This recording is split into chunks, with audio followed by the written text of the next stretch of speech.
Zach McElroy est venu à Projet Veritas à cause de ce qu'il a vu sur son lieu de travail chez Facebook à Tampa, en Floride.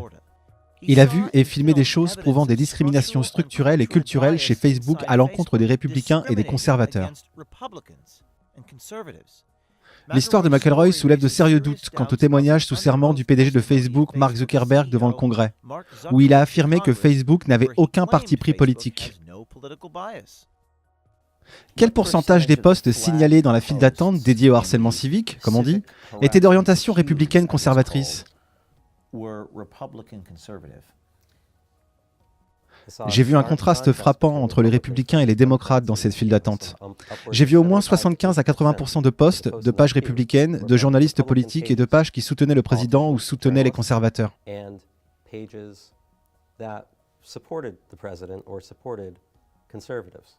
Qu'est-ce que cela vous apprend sur Facebook, sur l'algorithme de reconnaissance? Eh bien, l'algorithme n'est certainement pas humain, mais il a dû être réalisé par un humain. Donc pour que 75 à 80% des postes ciblent les républicains et les conservateurs, on peut dire que c'était un bot, mais que quelqu'un a dû concevoir cet algorithme. Donc en réalité, quelqu'un de Facebook. Certaines personnes au Capitole ont exprimé leur intérêt pour le ratio dont vous parlez. Êtes-vous prêt à éventuellement témoigner sous serment que les 3/4 des postes que vous avez vus signalés étaient politiquement orientés? À ma connaissance et à mon niveau, oui. Pour moi, la censure en ligne est l'un des plus grands problèmes auxquels nous sommes confrontés à l'approche des élections de 2020. Jusqu'à présent, je n'étais pas quelqu'un qui travaillait en coulisses sur la politique de l'entreprise, mais plutôt quelqu'un qui la faisait appliquer.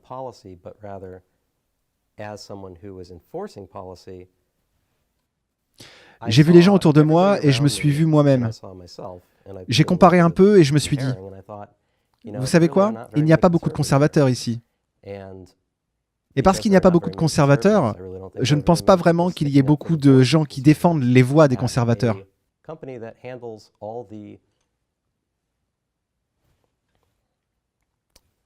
Dans une entreprise qui pourtant gère tous les flux de conversation, une très grande proportion des échanges en ligne.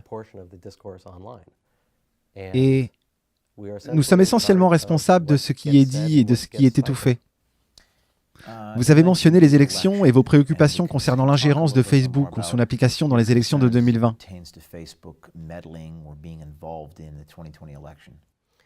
Eh bien, nous savons bien, et ce, avant même que je ne commence à travailler là-bas, que Mark Zuckerberg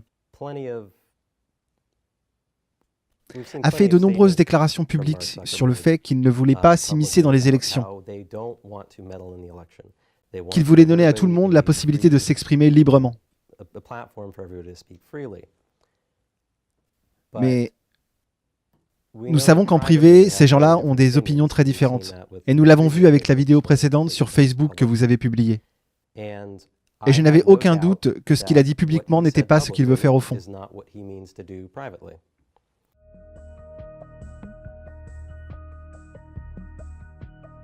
Passons à la caricature de Trump.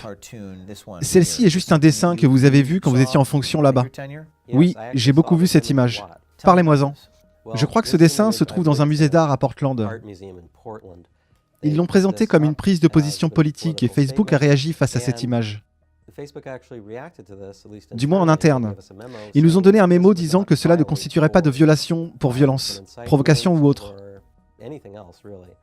Et on nous a dit de laisser cette image en ligne, tant que ça ne disait pas « Oh, je vais vraiment tuer Donald Trump » ou quelque chose comme ça.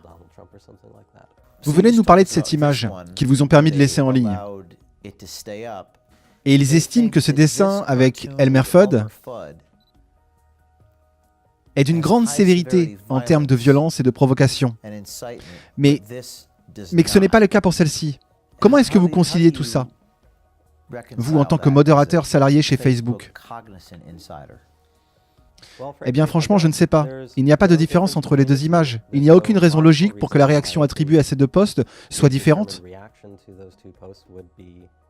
Ça devrait être la même. Est-ce que c'est quelque chose dont vous avez pris une capture d'écran? Oui. Expliquez-moi ce que je suis en train de regarder ici avec Don Lemon. Il s'agit d'un mémo donné au modérateur en novembre 2018. Ils ont fait une exception concernant le contenu relatif à quelque chose que Don Lemon a dit sur CNN à cette époque.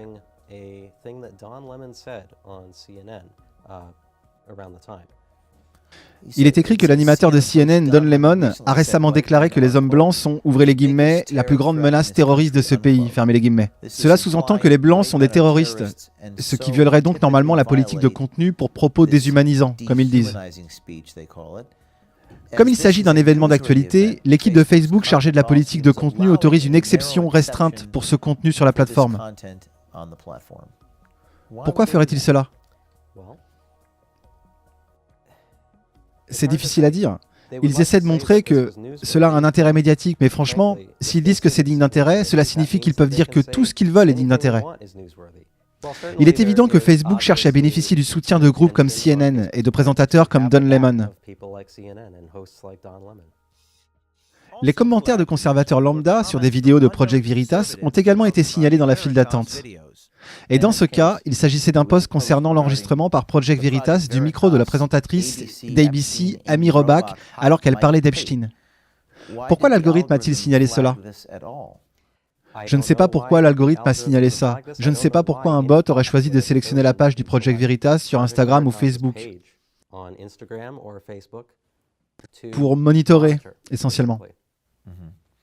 Et dans ce post, il semble qu'il s'agisse d'un post avec un commentaire fait par Infidel, qui est un commentateur politique vérifié d'Instagram.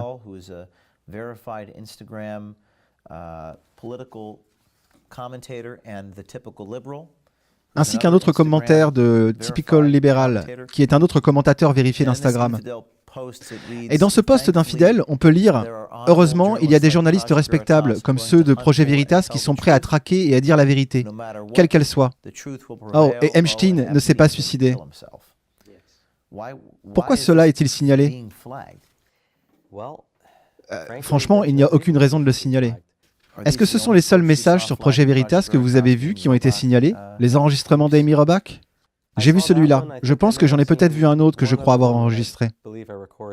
Si je ne l'ai pas fait, alors je dois me tromper, mais oui, j'ai vu Projet Veritas dans cette file d'attente.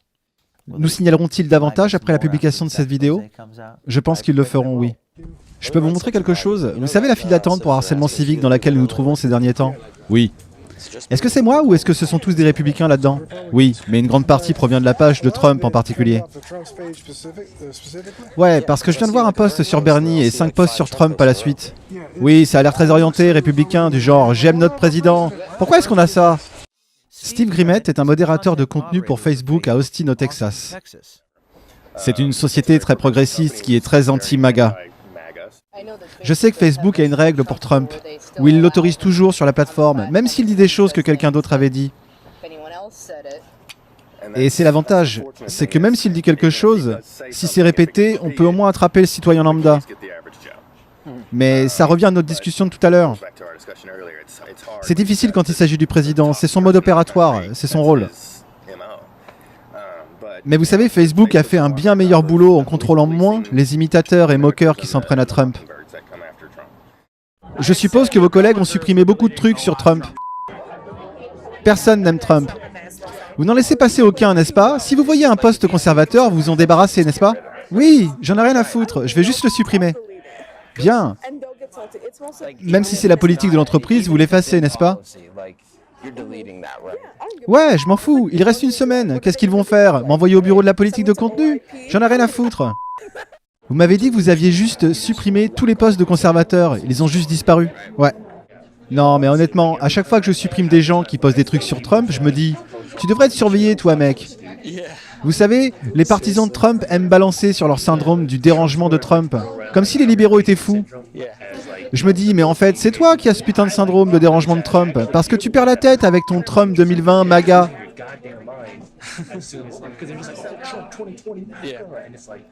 Ça me semble un peu plus dérangé de mettre fin à chaque discussion comme ça. Donc même hashtag MAGA ou hashtag MAGA 2020, c'est politique, ça reste. Oui, mais pas pour toi. Non, non, non, non, putain, non. Tu le supprimes ? Ouais. Donc, il faut supprimer les trucs positifs des supporters de Trump. Mais si ça leur donne l'air d'être nul, tu dois le retirer, mais je laisse en ligne. Tu laisses ça ? Donc, si tu vois quelque chose qui n'est pas censé être posté, je suis probablement derrière. Donc vous avez supprimé le hashtag MAGA. Oui. Le post a disparu? C'est une question de bon sens. Qui d'autre est comme vous au bureau? Qui efface de manière proactive? Mais il y a Marcella, je traîne beaucoup avec elle. Il y a aussi des Asiatiques que je fréquente. Kevin, c'est le nain que je harcèle à cause de sa taille. Et puis il y a Truck, Gabe, Cassie, Jane, c'est tout. Oh, Dante, Skylar, Shania. Ce sont les résistants. Oui, les gens avec qui je traîne. Et ils font tous la même chose que vous? Modérateur de contenu? Oui. Combien d'entre vous prennent des positions et se disent « Supprimons tous les messages de Trump ». Nous sommes probablement 16. Et vous effacez tout le monde? Oui, on est 16, surtout le matin. Je ne crois pas qu'il faille pousser le programme de gauche. Ouais, et c'est ce que Facebook fait. Comment? En permettant à beaucoup de choses qui sont très d'extrême gauche d'être encore sur la plateforme. Comme par exemple les trucs raciaux. Vous pourriez me traiter de raclure blanche, basée sur le fait que je sois blanc. Mais si vous dites raclure asiate, raclure black, raclure arabe, il faut supprimer les trucs comme ça. Donc ils vont autoriser certaines choses, mais pas d'autres, alors qu'on pourrait penser le contraire.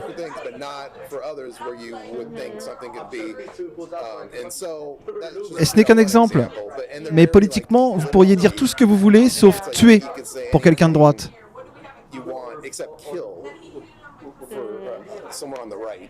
Mais si c'est quelqu'un de gauche et qu'il s'agit de sa race, au niveau gouvernemental, vous devez retirer le post pour discours haineux. Oui, et si elle porte un chapeau MAGA ou quelque chose comme ça? Oui, je vais supprimer tous les républicains pour mon dernier jour.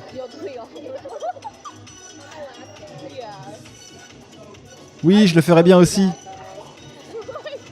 Si quelqu'un porte un chapeau MAGA, je vais le supprimer pour terrorisme et folie. Ouais, il faut juste frapper fort ce jour-là. Arriver tôt au travail et... Oui, c'est exactement ce que je vais faire. Je suis en mission pour rattraper l'année passée.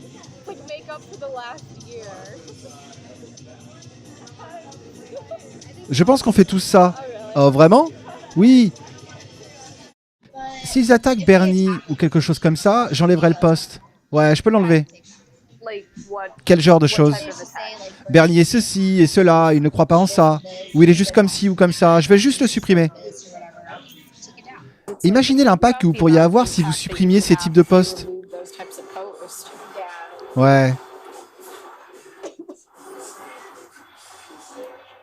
Je veux dire, comme les posts haineux. Les posts haineux? Oui. C'est vrai. Je préfère supprimer les posts sur Trump plutôt que ceux sur Bernie parce que j'ai l'impression que les gens disent simplement « Ah, je n'aime pas Bernie » ou « Bernie est communiste ». Je ne pense pas que cela ait un impact sur quoi que ce soit, mais si un post sur Trump était publié et faisait la promotion de Trump, je pourrais le retirer. Ça aurait un impact.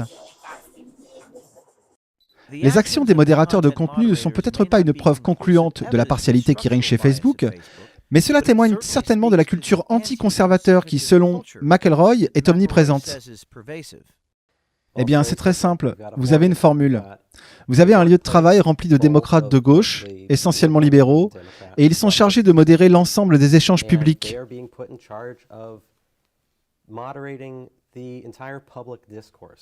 Facebook et Instagram sont une très grande plateforme, l'une des plus grandes, et nos voix sont entre les mains de personnes qui sont presque toutes de gauche, et non de droite ou neutres.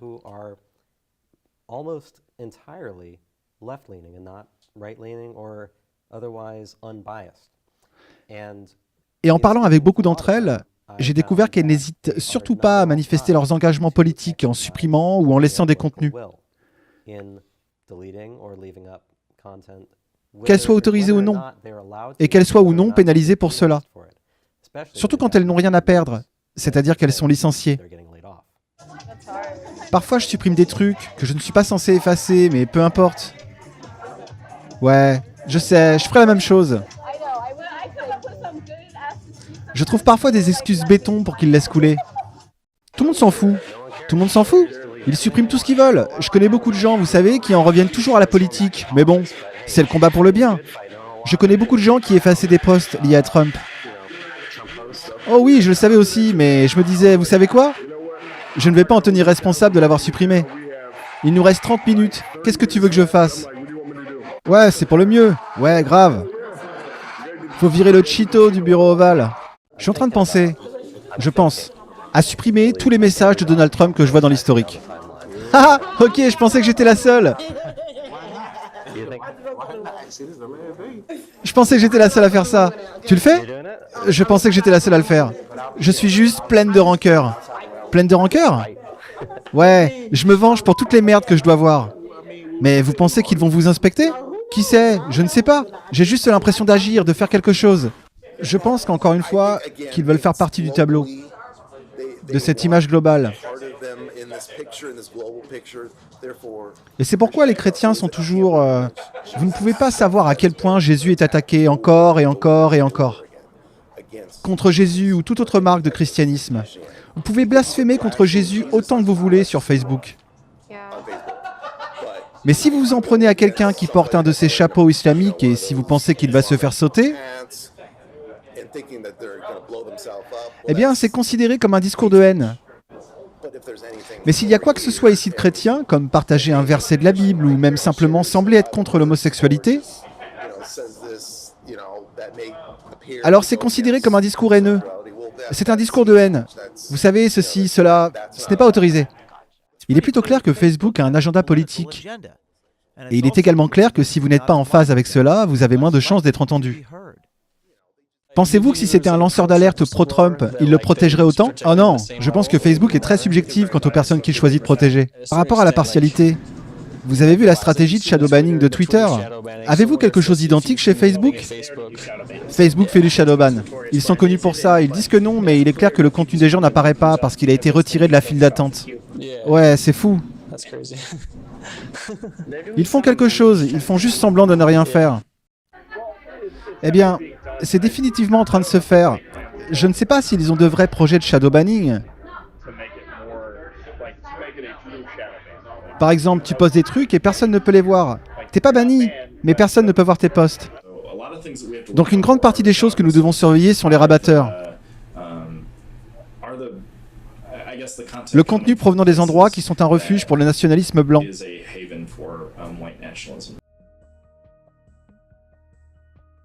Donc, un initié regarde cette émission et regarde ce que vous avez fait. Il travaille dans une entreprise, peut-être Google, peut-être Facebook, peut-être CNN. Quel est votre message aux personnes qui n'ont pas encore pris la décision de faire ce que vous avez fait? Je dirais, vous pouvez le faire aussi. Je dirais, ce n'est pas aussi impossible que vous le pensez. McElroy a signé des accords de confidentialité lorsqu'il a commencé et terminé son emploi chez Facebook. Vous avez peur? Je pense que la vérité est plus puissante que n'importe quel accord de confidentialité. Facebook doit être transparent quant à ses penchants politiques, tant institutionnels que culturels. Si vous êtes à l'intérieur d'une grande entreprise dans les nouvelles technologies et que vous voyez des problèmes qui méritent d'être exposés, venez nous voir. Nous vous soutiendrons. Soyez courageux, faites quelque chose. J'espère que ce doublage vous aura plu. Sur exactement le même sujet, je vous invite à regarder le discours que Donald Trump a donné lors de la signature d'un décret visant à défendre la liberté d'expression sur Internet. C'est vraiment très intéressant. Vous trouverez également sur ma chaîne d'autres vidéos doublées en français, des informations importantes qui ne trouvent pas écho dans les médias de masse. Vous avez la possibilité de me soutenir grâce à Tipeee. Vous trouverez le lien dans la description. J'aimerais d'ailleurs remercier Alexandre du Canada, Natacha de Soissons et Jérôme de La Réunion.